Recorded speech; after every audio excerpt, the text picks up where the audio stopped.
प्यारे भक्तों, आज शनिवार का दिन शनिदेव जी महाराज का दिन है। शनिदेव जी को न्याय देवता माना गया है। जो भक्त जैसे कर्म करता है उसको वैसा फल शनिदेव जी महाराज ही देते हैं। प्यारे भक्तों, आज हम आपको महाकाल शनि मृत्युंजय स्तोत्र बताने वाले हैं, जो आपको शनिदेव की कुदृष्टि से बचाता है। शनि की महादशा यानी शनि की ढैया और 7.5 से भी यह स्तोत्र आपकी रक्षा करता है। आपका जीवन सुखमय व्यतीत हो, इसके लिए शनिदेव का आपके ऊपर प्रसन्न रहना अत्यंत आवश्यक है, क्योंकि शनिदेव की कुदृष्टि से व्यक्ति मानसिक, शारीरिक, आर्थिक और सामाजिक चारों तरफ से समस्याओं से घिर जाता है। शनिदेव का यह स्तोत्र अत्यंत शक्तिशाली माना जाता है। इसका प्रभाव भक्त को तत्काल देखने को मिलता है, लेकिन इस महाकाल शनि मृत्युंजय स्तोत्र का जाप या श्रवण करते समय एक बात का विशेष ध्यान रखें। जब भी इसे सुने, कम से कम 11 बार सुने, आधा अधूरा ना सुने। इससे आपके बहुत जल्दी सभी कष्ट दूर होंगे, साथ ही आपकी सभी मनोकामनाएं शनिदेव जी अवश्य पूरी करेंगे। प्यारे भक्तों, आइए इस महाकाल शनि मृत्युंजय स्तोत्र को कम से कम 11 बार सुन लेते हैं। लेकिन उससे पहले सभी भक्तों से एक छोटा सा निवेदन है। वीडियो पसंद आए तो दिल से एक लाइक करिएगा, और इसी तरह के कल्याणकारी वीडियो आगे भी देखने के लिए हमारे चैनल मंत्र का ज्ञान को सब्सक्राइब करके कमेंट में जय महाकाल, जय शनिदेव जरूर लिखें। प्यारे भक्तों, स्तोत्र इस प्रकार है। ओम ह्रीं श्री कालरूपीं नमस्ते अस्तु सर्वपाप प्रणाशकः त्रिपुरस्य वधार्थाय शम्भुजाताय ते नमः। ओम कालशरीराय कालन्नुनाय ते नमः। कालहेतो नमस्तुभ्यं कालनन्दाय वै नमः। ओम अखण्डदण्डमानाय त्वनादन्ताय वै नमः। कालदेवाय कालाय कालकालाय ते नमः। ओम निमेषादिमहाकल्प कालरूपं च भैरवं मृत्युञ्जयं महाकालं नमस्यामि शनैश्चरम्। ओम दातारं सर्वभव्यानां भक्तानाम् अभयंकरं मृत्युञ्जयं महाकालं नमस्यामि शनैश्चरम्। ओम कर्तारं सर्वदुःखानां दुष्टानां भयवर्धनं मृत्युञ्जयं महाकालं नमस्यामि शनैश्चरम्। ओम सर्वेषामेव भूतानां सुखदं शान्तिमव्ययं मृत्युञ्जयं महाकालं नमस्यामि शनैश्चरम्। ओम कारणं सुखदुःखानां भावाभावस्वरूपिणं मृत्युञ्जयं महाकालं नमस्यामि शनैश्चरम्।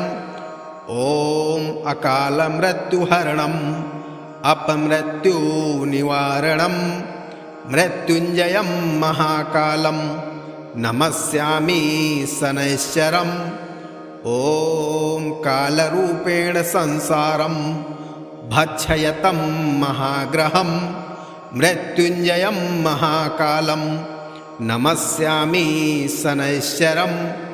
ओम दुर्निरीक्ष्यं स्थूलरूपं भीषणं दीर्घलोचनं मृत्युञ्जयं महाकालं नमस्यामि शनैश्चरम्।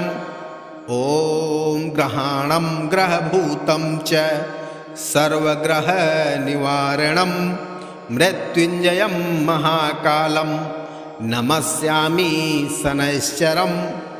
ओम कालस्य वसगाः सर्वेन कालः कस्यचित् वसः तस्मात् त्वां कालपुरुषं प्रणतोऽस्मि शनैश्चरम् ॐ कालदेव जगत्सर्वं काल एव विलीयते कालरूपं स्वयं शम्भुः कालात्मा ग्रहदेवताम् ॐ चण्डीसो रुद्रडाङ्क्याङ्क्रतः चण्डीस उच्यते विद्युदाकालितो नद्यां समारूढो रसाधिपः ॐ चण्डीसः सुखसंयुक्तो जिह्व्या ललितः पुनः छतजस्तामसीसोऽभि स्थिरात्मा विद्युतयुतः ॐ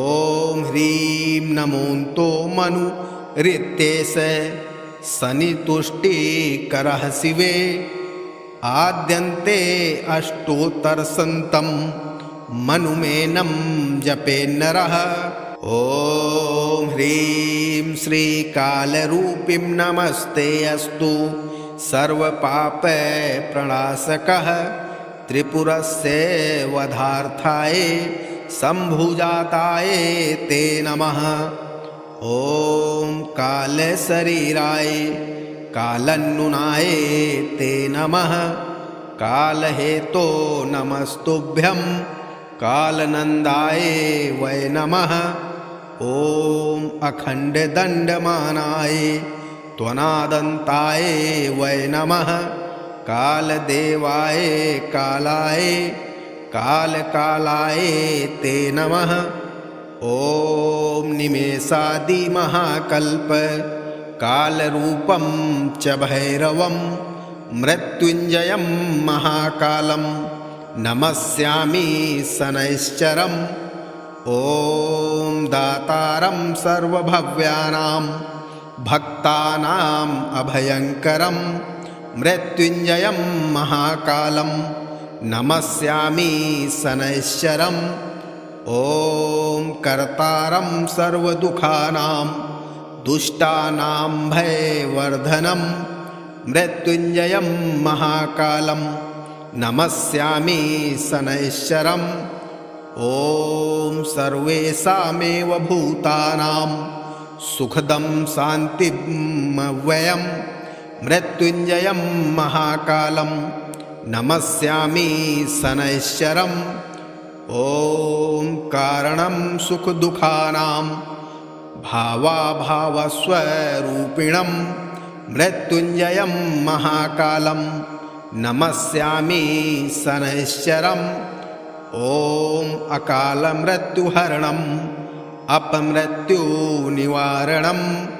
मृत्युञ्जयं महाकालं नमस्यामि शनैश्चरम् ॐ कालरूपेण संसारं भक्षयतं महाग्रहं मृत्युञ्जयं महाकालं नमस्यामि शनैश्चरम् ॐ दुर्निरीक्ष्यं स्थूलरूपं भीषणं दीर्घलोचनं मृत्युञ्जयं महाकालं नमस्यामि शनैश्चरम् ॐ ग्रहाणं ग्रहभूतं च सर्वग्रहनिवारणं मृत्युञ्जयं महाकालं नमस्यामि शनैश्चरम् ॐ कालस्य वसगाः सर्वेन कालः कस्यचित् वसः तस्मात् त्वां कालपुरुषं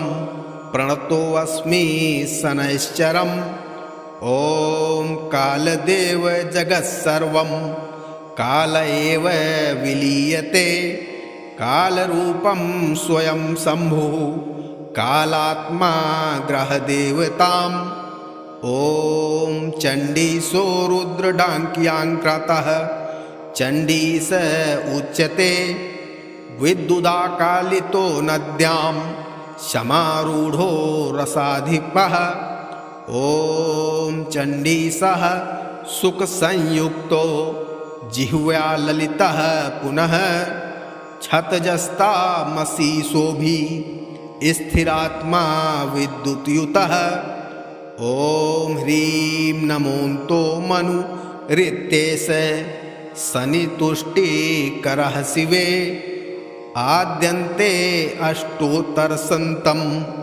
मनुमेनं जपे नरः। ॐ ह्रीं श्रीकालरूपीं नमस्ते अस्तु सर्वपापप्रणाशकः त्रिपुरस्य वधार्थाय शम्भुजाताय ते नमः। ॐ कालशरीराय कालन्नुनाय ते नमः। कालहेतो नमस्तुभ्यं कालनन्दाय वै नमः। ॐ अखण्डदण्डमानाय त्वनादन्ताय वै नमः। कालदेवाय कालाय कालकालाय ते नमः। ॐ निमेषादिमहाकल्प कालरूपं च भैरवं मृत्युञ्जयं महाकालं नमस्यामि शनैश्चरम्। ॐ दातारं सर्वभव्यानां भक्तानाम् अभयङ्करं मृत्युञ्जयं महाकालं नमस्यामि शनैश्चरम्।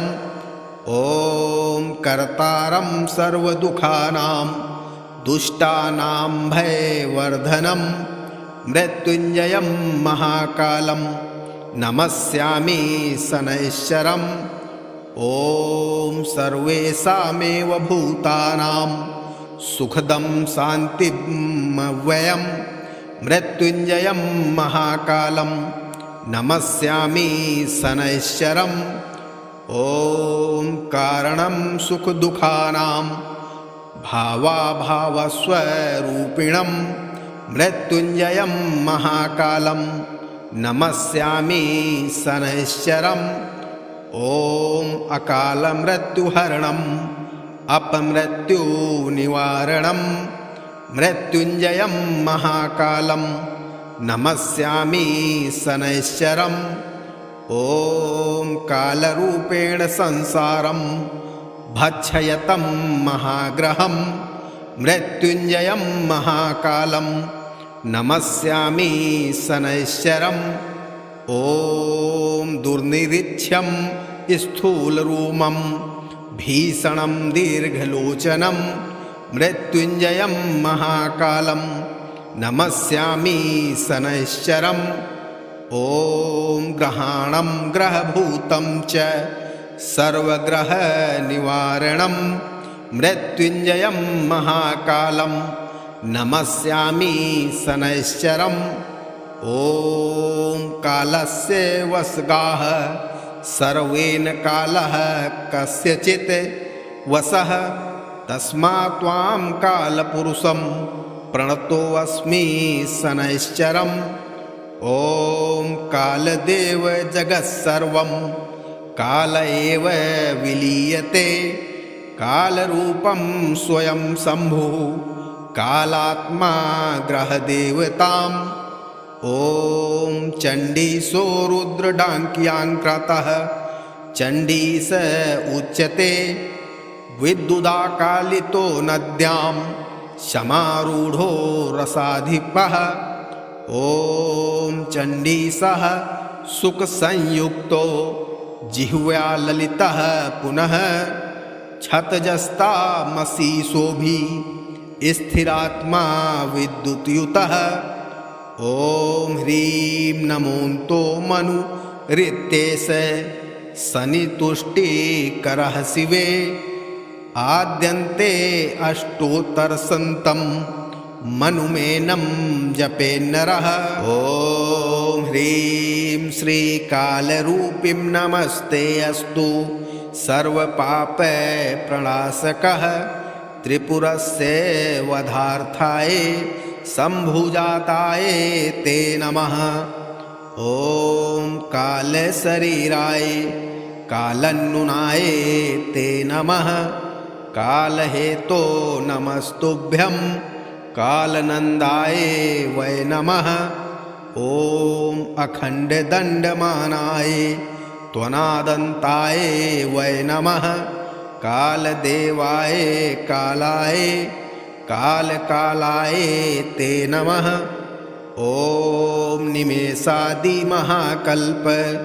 कालरूपं च भैरवं मृत्युञ्जयं महाकालं नमस्यामि शनैश्चरम्। ॐ दातारं सर्वभव्यानां भक्तानाम् अभयङ्करं मृत्युञ्जयं महाकालं नमस्यामि शनैश्चरम्। ॐ कर्तारं सर्वदुःखानां दुष्टानां भयवर्धनं मृत्युञ्जयं महाकालं नमस्यामि शनैश्चरम्। ॐ सर्वेषामेव भूतानां सुखदं शान्तिमव्ययं मृत्युञ्जयं महाकालं नमस्यामि शनैश्चरम्। ॐ कारणं सुखदुःखानां भावाभावस्वरूपिणं मृत्युञ्जयं महाकालं नमस्यामि शनैश्चरम्। ॐ अकालमृत्युहरणम् अपमृत्युनिवारणं मृत्युञ्जयं महाकालं नमस्यामि शनैश्चरम्। ॐ कालरूपेण संसारं भक्षयतं महाग्रहं मृत्युञ्जयं महाकालं नमस्यामि शनैश्चरम्। ॐ दुर्निरीक्ष्यं स्थूलरूपं भीषणं दीर्घलोचनं मृत्युञ्जयं महाकालं नमस्यामि शनैश्चरम्। ॐ ग्रहाणं ग्रहभूतं च सर्वग्रहनिवारणं मृत्युञ्जयं महाकालं नमस्यामि शनैश्चरम्। ॐ कालस्य वशगाः सर्वेन कालः कस्यचित् वशः तस्मात् त्वां कालपुरुषं प्रणतोऽस्मि शनैश्चरम्। ॐ कालदेव जगत्सर्वं काल एव विलीयते कालरूपं स्वयं शम्भुः कालात्मा ग्रहदेवताम्। ॐ चण्डीसो रुद्रडाङ्क्याङ्कृतः चण्डीस उच्यते विद्युदाकालितो नद्यां समारूढो रसाधिपः। ॐ चण्डीसः सुखसंयुक्तो जिह्व्या ललितः पुनः क्षतजस्तामसीशोभि स्थिरात्मा विद्युतयुतः। ॐ ह्रीं नमोऽन्तो मनुरित्येष शनितुष्टिकरः शिवे आद्यन्ते अष्टोत्तरशतं मनुमेनं जपेन्नरः। ॐ ह्रीं श्रीकालरूपीं नमस्ते अस्तु सर्वपापप्रणाशकः त्रिपुरस्य वधार्थाय शम्भुजाताय ते नमः। ॐ कालशरीराय कालन्नुनाय ते नमः। कालहेतो नमस्तुभ्यं कालनन्दाय वै नमः। ॐ अखण्डदण्डमानाय त्वनादन्ताय वै नमः। कालदेवाय कालाय कालकालाय ते नमः। ॐ निमेषादिमहाकल्प कालरूपं च भैरवं मृत्युञ्जयं महाकालं नमस्यामि शनैश्चरम्। ॐ दातारं सर्वभव्यानां भक्तानाम् अभयङ्करं मृत्युञ्जयं महाकालं नमस्यामि शनैश्चरम्। ॐ कर्तारं सर्वदुःखानां दुष्टानां भयवर्धनं मृत्युञ्जयं महाकालं नमस्यामि शनैश्चरम्। ॐ सर्वेषामेव भूतानां सुखदं शान्तिमव्ययं मृत्युञ्जयं महाकालं नमस्यामि शनैश्चरम् ॐ कारणं सुखदुःखानां भावाभावस्वरूपिणं मृत्युञ्जयं महाकालं नमस्यामि शनैश्चरम् ॐ अकालमृत्युहरणम् अपमृत्युनिवारणं मृत्युञ्जयं महाकालं नमस्यामि शनैश्चरम् ॐ कालरूपेण संसारं भक्षयतं महाग्रहं मृत्युञ्जयं महाकालं नमस्यामि शनैश्चरम् ॐ दुर्निरीक्ष्यं स्थूलरूपं भीषणं दीर्घलोचनं मृत्युञ्जयं महाकालं नमस्यामि शनैश्चरम् ॐ ग्रहाणं ग्रहभूतं च सर्वग्रहनिवारणं मृत्युञ्जयं महाकालं नमस्यामि शनैश्चरम् ॐ कालस्य वसगाः सर्वेन कालः कस्यचित् वसः तस्मात् त्वां कालपुरुषं प्रणतोऽस्मि शनैश्चरम् ॐ कालदेव जगत्सर्वं काल एव विलीयते कालरूपं स्वयं शम्भुः कालात्मा ग्रहदेवताम् ॐ चण्डीसो रुद्रडाङ्क्याङ्कृतः चण्डीस उच्यते विद्युदाकालितो नद्यां समारूढो रसाधिपः ॐ चण्डीसः सुखसंयुक्तो जिह्व्या ललितः पुनः क्षतजस्तामसीशोभि स्थिरात्मा विद्युतयुतः ॐ ह्रीं नमोऽन्तो मनुरित्येष शनितुष्टिकरः शिवे आद्यन्ते अष्टोत्तरशतं मनुमेनं जपेन्नरः ॐ ह्रीं श्रीकालरूपीं नमस्ते अस्तु सर्वपापप्रणाशकः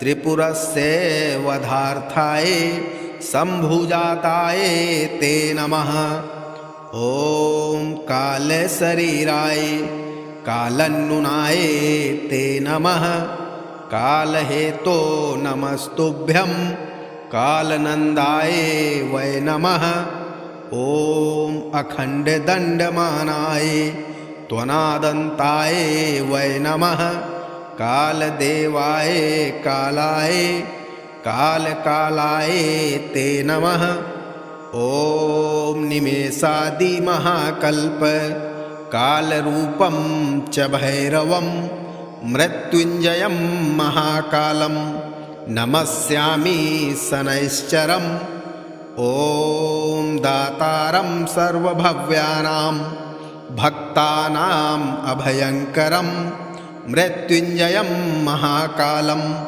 नमस्यामि शनैश्चरम् ॐ कर्तारं सर्वदुःखानां दुष्टानां भयवर्धनं मृत्युञ्जयं महाकालं नमस्यामि शनैश्चरम् ॐ सर्वेषामेव भूतानां सुखदं शान्तिमव्ययं मृत्युञ्जयं महाकालं नमस्यामि शनैश्चरम् ॐ कारणं सुखदुःखानां भावाभावस्वरूपिणं मृत्युञ्जयं महाकालं नमस्यामि शनैश्चरम् ॐ अकालमृत्युहरणम् अपमृत्युनिवारणं मृत्युञ्जयं महाकालं नमस्यामि शनैश्चरम् ॐ कालरूपेण संसारं भक्षयतं महाग्रहं मृत्युञ्जयं महाकालं नमस्यामि शनैश्चरम् ॐ दुर्निरीक्ष्यं स्थूलरूपं भीषणं दीर्घलोचनं मृत्युञ्जयं महाकालं नमस्यामि शनैश्चरम् ॐ ग्रहाणं ग्रहभूतं च सर्वग्रहनिवारणं मृत्युञ्जयं महाकालं नमस्यामि शनैश्चरम् ॐ कालस्य वसगाः सर्वेन कालः कस्यचित् वसः तस्मात् त्वां कालपुरुषं प्रणतोऽस्मि शनैश्चरम् ॐ कालदेव जगत्सर्वं काल एव विलीयते कालरूपं स्वयं शम्भुः कालात्मा ग्रहदेवताम् ॐ चण्डीसो रुद्रडाङ्क्याङ्कृतः चण्डीस उच्यते विद्युदाकालितो नद्यां समारूढो रसाधिपः ॐ चण्डीसः सुखसंयुक्तो जिह्व्या ललितः पुनः क्षतजस्तामसीसोऽभि स्थिरात्मा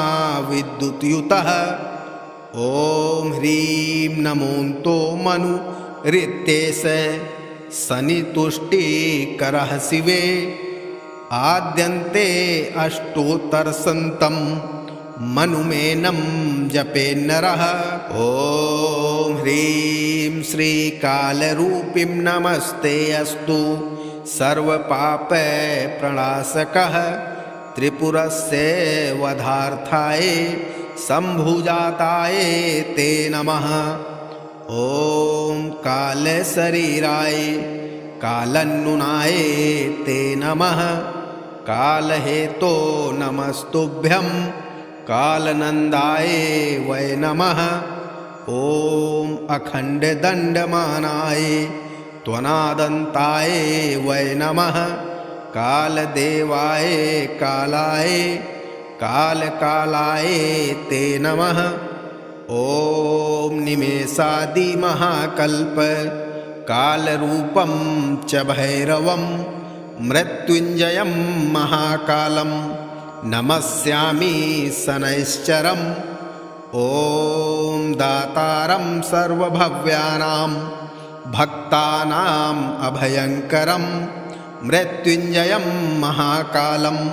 नमस्यामि शनैश्चरम् ॐ कर्तारं सर्वदुःखानां दुष्टानां भयवर्धनं मृत्युञ्जयं महाकालं नमस्यामि शनैश्चरम् ॐ सर्वेषामेव भूतानां सुखदं शान्तिमव्ययं मृत्युञ्जयं महाकालं नमस्यामि शनैश्चरम् ॐ कारणं सुखदुःखानां भावाभावस्वरूपिणं मृत्युञ्जयं महाकालं नमस्यामि शनैश्चरम् ॐ अकालमृत्युहरणम् अपमृत्युनिवारणं मृत्युञ्जयं महाकालं नमस्यामि शनैश्चरम् ॐ कालरूपेण संसारं भक्षयतं महाग्रहं मृत्युञ्जयं महाकालं नमस्यामि शनैश्चरम् ॐ दुर्निरीक्ष्यं स्थूलरूपं भीषणं दीर्घलोचनं मृत्युञ्जयं महाकालं नमस्यामि शनैश्चरम् ॐ ग्रहाणं ग्रहभूतं च सर्वग्रहनिवारणं मृत्युञ्जयं महाकालं नमस्यामि शनैश्चरम् ॐ कालस्य वसगाः सर्वेन कालः कस्यचित् वसः तस्मात् त्वां कालपुरुषं प्रणतोऽस्मि शनैश्चरम् ॐ कालदेव जगत्सर्वं काल एव विलीयते कालरूपं स्वयं शम्भुः कालात्मा ग्रहदेवताम् ॐ चण्डीसो रुद्रडाङ्क्याङ्क्रतः चण्डीस उच्यते विद्युदाकालितो नद्यां समारूढो रसाधिपः ॐ चण्डीसः सुखसंयुक्तो जिह्व्या ललितः पुनः छतजस्तामसीसोऽभि स्थिरात्मा विद्युतयुतः ॐ ह्रीं नमोऽन्तो मनुरित्येष शनितुष्टिकरः शिवे आद्यन्ते अष्टोत्तरशतं मनुमेनं जपेन्नरः ॐ ह्रीं श्रीकालरूपीं नमस्ते अस्तु सर्वपापप्रणाशकः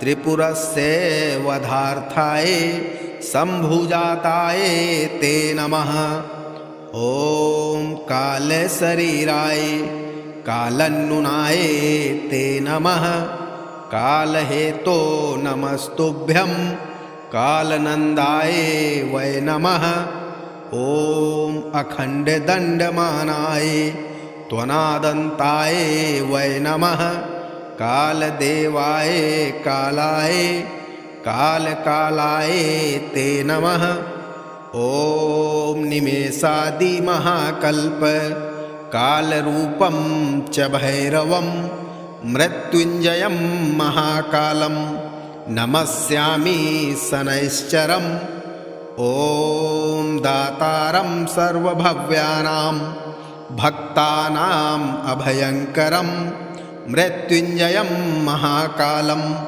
नमस्यामि शनैश्चरम् ॐ कर्तारं सर्वदुःखानां दुष्टानां भयवर्धनं मृत्युञ्जयं महाकालं नमस्यामि शनैश्चरम् ॐ सर्वेषामेव भूतानां सुखदं शान्तिमव्ययं मृत्युञ्जयं महाकालं नमस्यामि शनैश्चरम् ॐ कारणं सुखदुःखानां भावाभावस्वरूपिणं मृत्युञ्जयं महाकालं नमस्यामि शनैश्चरम् ॐ अकालमृत्युहरणम् अपमृत्युनिवारणं मृत्युञ्जयं महाकालं नमस्यामि शनैश्चरम् ॐ कालरूपेण संसारं भक्षयतं महाग्रहं मृत्युञ्जयं महाकालं नमस्यामि शनैश्चरम् ॐ दुर्निरीक्ष्यं स्थूलरूपं भीषणं दीर्घलोचनं मृत्युञ्जयं महाकालं नमस्यामि शनैश्चरम् ॐ ग्रहाणं ग्रहभूतं च सर्वग्रहनिवारणं मृत्युञ्जयं महाकालं नमस्यामि शनैश्चरम् ॐ कालस्य वसगाः सर्वेन कालः कस्यचित् वसः तस्मात् त्वां कालपुरुषं प्रणतोऽस्मि शनैश्चरम् ॐ कालदेव जगत्सर्वं काल एव विलीयते कालरूपं स्वयं शम्भुः कालात्मा ग्रहदेवताम् ॐ चण्डीसो रुद्रडाङ्क्याङ्क्रतः चण्डीस उच्यते विद्युदाकालितो नद्यां समारूढो रसाधिपः ॐ चण्डीसः सुखसंयुक्तो जिह्व्या ललितः पुनः छतजस्तामसीसोऽभि स्थिरात्मा विद्युतयुतः ॐ ह्रीं नमोऽन्तो मनुरित्येष शनितुष्टिकरः शिवे आद्यन्ते अष्टोत्तरशतं मनुमेनं जपे नरः। ॐ ह्रीं श्रीकालरूपीं नमस्ते अस्तु सर्वपापप्रणाशकः त्रिपुरस्य वधार्थाय शम्भुजाताय ते नमः। ॐ कालशरीराय कालन्नुनाय ते नमः। कालहेतो नमस्तुभ्यं कालनन्दाय वै नमः। ॐ अखण्डदण्डमानाय त्वनादन्ताय वै नमः। कालदेवाय कालाय कालकालाय ते नमः। ॐ निमेषादिमहाकल्प कालरूपं च भैरवं मृत्युञ्जयं महाकालं नमस्यामि शनैश्चरम्। ॐ दातारं सर्वभव्यानां भक्तानाम् अभयङ्करं मृत्युञ्जयं महाकालं नमस्यामि शनैश्चरम्। ॐ कर्तारं सर्वदुःखानां दुष्टानां भयवर्धनं मृत्युञ्जयं महाकालं नमस्यामि शनैश्चरम्।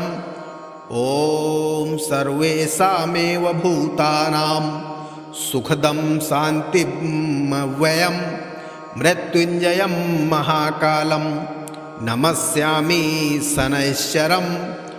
ॐ कारणं सुखदुःखानां भावाभावस्वरूपिणं मृत्युञ्जयं महाकालं नमस्यामि शनैश्चरम्। ॐ अकालमृत्युहरणं अपमृत्युनिवारणं मृत्युञ्जयं महाकालं नमस्यामि शनैश्चरम्। ॐ कालरूपेण संसारं भक्षयतं महाग्रहं मृत्युञ्जयं महाकालं नमस्यामि शनैश्चरम्। ॐ दुर्निरीक्ष्यं स्थूलरूपं भीषणं दीर्घलोचनं मृत्युञ्जयं महाकालं नमस्यामि शनैश्चरम्। ॐ ग्रहाणं ग्रहभूतं च सर्वग्रहनिवारणं मृत्युञ्जयं महाकालं नमस्यामि शनैश्चरम्। ॐ कालस्य वशगाः सर्वेन कालः कस्यचित् वशः तस्मात् त्वां कालपुरुषं प्रणतोऽस्मि शनैश्चरम्। ॐ कालदेव जगत्सर्वं काल एव विलीयते कालरूपं स्वयं शम्भुः कालात्मा ग्रहदेवताम्। ॐ चण्डीसो रुद्रडाङ्क्याङ्कृतः चण्डीस उच्यते विद्युदाकालितो नद्यां समारूढो रसाधिपः। ॐ चण्डीसः सुखसंयुक्तो जिह्व्या ललितः पुनः क्षतजस्तामसीशोभि स्थिरात्मा विद्युतयुतः। ॐ ह्रीं नमोऽन्तो मनुरित्येष शनितुष्टिकरः शिवे आद्यन्ते अष्टोत्तरशतं मनुमेनं जपे नरः। ॐ ह्रीं श्रीकालरूपीं नमस्ते अस्तु सर्वपापप्रणाशकः त्रिपुरस्य वधार्थाय शम्भुजाताय ते नमः। ॐ कालशरीराय कालन्नुनाय ते नमः। कालहेतो नमस्तुभ्यं कालनन्दाय वै नमः। ॐ अखण्डदण्डमानाय त्वनादन्ताय वै नमः। कालदेवाय कालाय कालकालाय ते नमः। ॐ निमेषादिमहाकल्प कालरूपं च भैरवं मृत्युञ्जयं महाकालं नमस्यामि शनैश्चरम् ॐ दातारं सर्वभव्यानां भक्तानाम् अभयङ्करं मृत्युञ्जयं महाकालं नमस्यामि शनैश्चरम् ॐ कर्तारं सर्वदुःखानां दुष्टानां भयवर्धनं मृत्युञ्जयं महाकालं नमस्यामि शनैश्चरम् ॐ सर्वेषामेव भूतानां सुखदं शान्तिमव्ययं मृत्युञ्जयं महाकालं नमस्यामि शनैश्चरम् ॐ कारणं सुखदुःखानां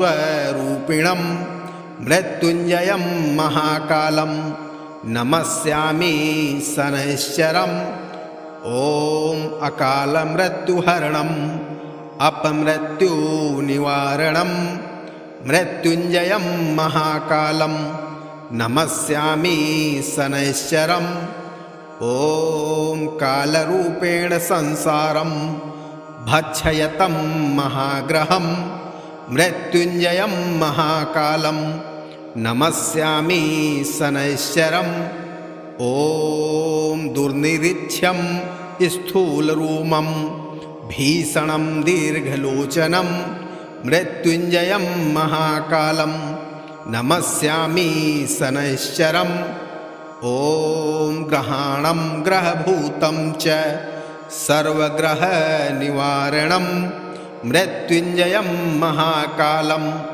नमस्यामि शनैश्चरम् ॐ कालस्य वसगाः सर्वेन कालः कस्यचित् वसः तस्मात् त्वां कालपुरुषं प्रणतोऽस्मि शनैश्चरम् ॐ कालदेव जगत्सर्वं काल एव विलीयते कालरूपं स्वयं शम्भुः कालात्मा ग्रहदेवताम् ॐ चण्डीसो रुद्रडाङ्क्याङ्क्रतः चण्डीस उच्यते विद्युदाकालितो नद्यां समारूढो रसाधिपः ॐ चण्डीसः सुखसंयुक्तो जिह्व्या ललितः पुनः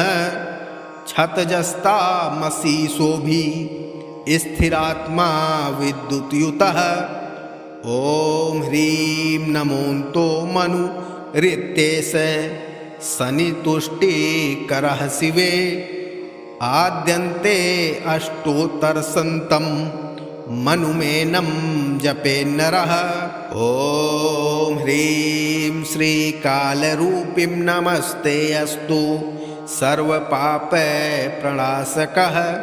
त्रिपुरस्य वधार्थाय शम्भुजाताय ते नमः ॐ कालशरीराय कालन्नुनाय ते नमः कालहेतो नमस्तुभ्यं कालनन्दाय वै नमः ॐ अखण्डदण्डमानाय त्वनादन्ताय वै नमः कालदेवाय कालाय कालकालाय ते नमः ॐ निमेषादिमहाकल्प कालरूपं च भैरवं मृत्युञ्जयं महाकालं नमस्यामि शनैश्चरम् ॐ दातारं सर्वभव्यानां भक्तानाम् अभयङ्करं मृत्युञ्जयं महाकालं